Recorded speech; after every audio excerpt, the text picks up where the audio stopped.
I'm Desiree O'Brien. And I'm Cecilia Archer. And I'm Andre Bett. And this is the week of January 15th, 2024. Welcome back to the rebooted VH1 News. We've been off since February 2020. Did we miss anything? No, I don't think anything big happened. I just hung out at home a lot. We're excited to be back and to bring you weekly updates on events, activities, and the people of Baker High School. In this episode, we'll introduce you to a new initiative called the Hive. Starting this week, it will become a Wednesday fixture in our OFS classes. We'll tell you all you need to know about the MCPSS Film Festival and the Mobile Bay Literacy Magazine for a chance to show your creativity and possibly even become famous. So famous that you forget you even knew any of us. We'll tell you about upcoming deadlines and fundraisers you need to know. And we'll have sports with Andre Bett. We'll also begin our weekly Ask a Teacher segment, where we will ask a Baker teacher 5 questions to get to know them better. For our first episode, Mr. Day has volunteered as tribute. Willingly. So here we go. This Thursday is Baker's Academy Night, featuring our Capstone AP program and our Signatures Academies, like Early Childhood Education, Fine Arts, JRTC, Marine and Health Sciences, and Engineering. Come Thursday and hang out with some smart people. Any questions, please ask Ms. Agnew. Student Council begins on Cupidgrams January 23rd. Want to show your devotion with candy?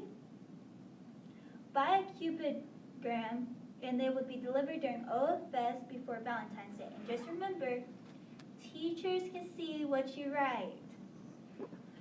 Ever recorded a TikTok and was like, this could be really, really long? The MCPSS Film Festival is accepting original films. Teachers or other adults can advise you and help you on the guidelines and copyright issues. But according to MCPSS, the students are solely responsible for brainstorming the idea for the video, determining its structure, filming each shot, and editing the final product. Awards categories include animation, commercial, documentary, music, and performing arts, and short films. The deadline is 11:59 on February 9th. The award ceremony is April 26th at the Sanger Theater, complete with photographers and a red carpet. Smile pretty. The Metro Mobile Literacy Council publishes the annual Mobile Bay Literary magazine. It features the best original writing from around the Bay. Last year, Baker was the only high school to have original writing chosen and published. Ms. Jones in Portable 907 and Ms. Harville in Room 214 are both members of the Literacy Council, so you can see them with any questions. Have you ever wanted to remember those high school years and future years? January 31st is the last day to order a yearbook for this school year. Order online or in room 212 with Ms. Watts. The cost is $85 and yearbooks will be distributed in the spring. Have you ever noticed that your classroom may smell like Teen Spirit? Not to be rude, but you might smell bad. And we have noticed. Luckily, the Baker's Future Teachers of Alabama is here to help us all. Ms. Smith will have a cabinet next to her room with supplies such as light deodorant. Do us all a favor and donate travel-size hygiene supplies. As we told you at the top, the Hive is here. No, not the Bay Hive. Beyonce is not coming to Baker. Believe us, we've checked.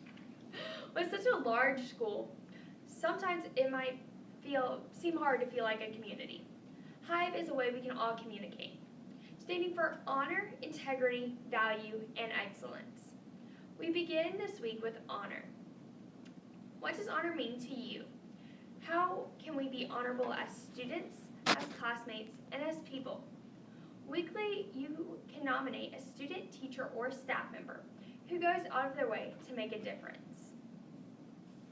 Speaking of making a difference, The Alabama State Department of Education released the school report cards. Baker had the highest score of all Mobile County high schools. Not to brag or anything. Here is Andre Ben with sports. Thanks, Cecilia. Can we all have a moment to acknowledge the career of Nick Saban? So, do you think Auburn has a chance to win the Iron Bowl this year? No! Thanks, Miss Harville.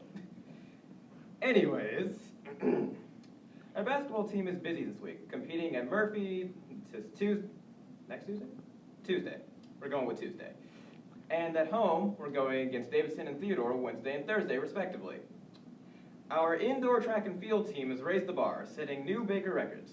We have podium pictures of our medalists, Mila Reed, Kendall Hicks, Mariah Davis, Lauren Redscott, Lexi Redscott, and Tequila Chambers. Also, here's exclusive footage of Kendall Hicks breaking the Baker record in the 60-meter dash.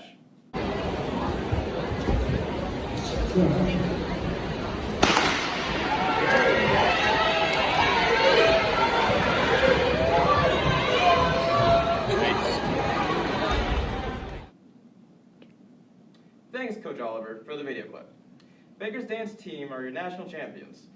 Coach Williamson and the dance team has allowed our cameras... 6, 7, 8, 1 and 2 and 3 and 4, 5, 6, 7, 8, 2, 4, 6, 8, 1, 2, 3, 4, 5, 6, 7, 8, 1, 2, 3, 4, 5, 6, 7, 8, 1, 2, 3, 5, 7, 8, 1, 3, 5, 7, 8, 1, 2, 3, 4, 5, 6, 7, 8, 1, 2,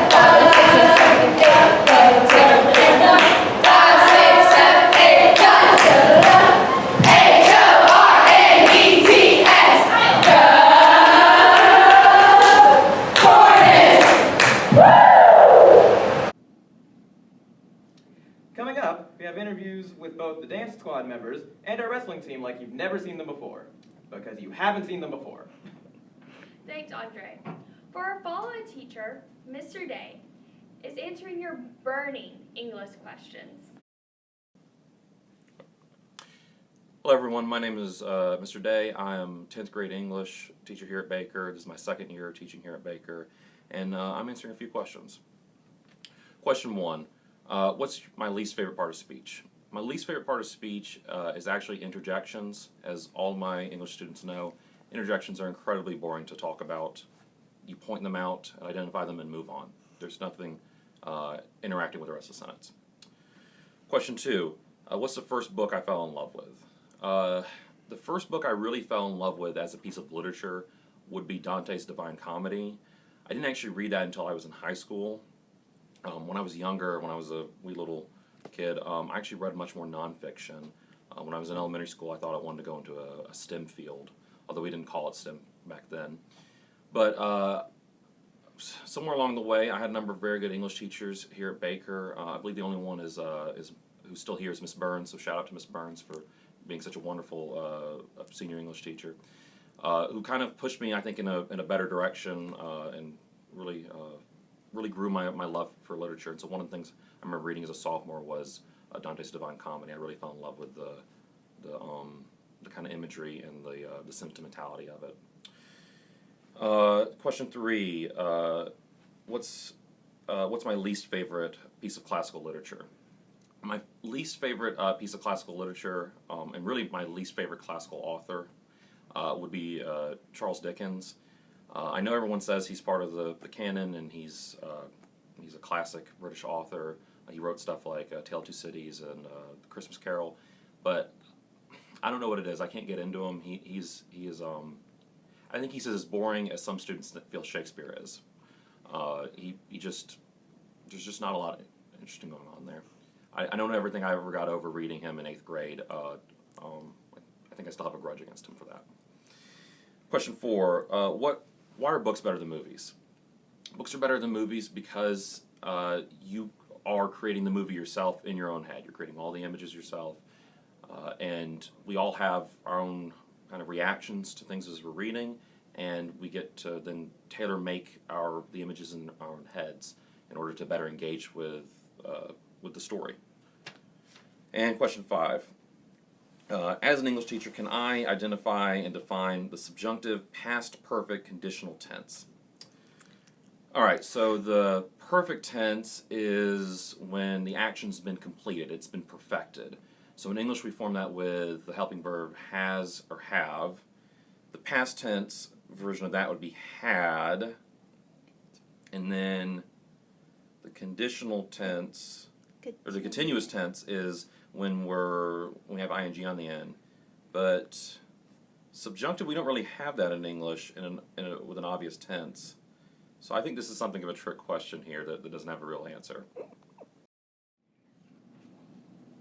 If there's a teacher you would like to quiz, just let us know. Next week, Coach Cal answers all of your embarrassing health questions. Please, no names. This month, we have an interview with Miss Armstrong, the Baker's 2023 Teacher of the Year. And Miss Bryan's History of Mobile students tell us about the true history of Mardi Gras. Spoiler alert, New Orleans stole it from us. We had it first. We will also be behind the scenes with the theater department for rehearsals of The Little Mermaid Jr. We're actually going to crash the rehearsal. Don't tell Mr. Brown. We'll hunt you down. Thanks for watching this week, and as always, it's a great day to be a Baker Hornet.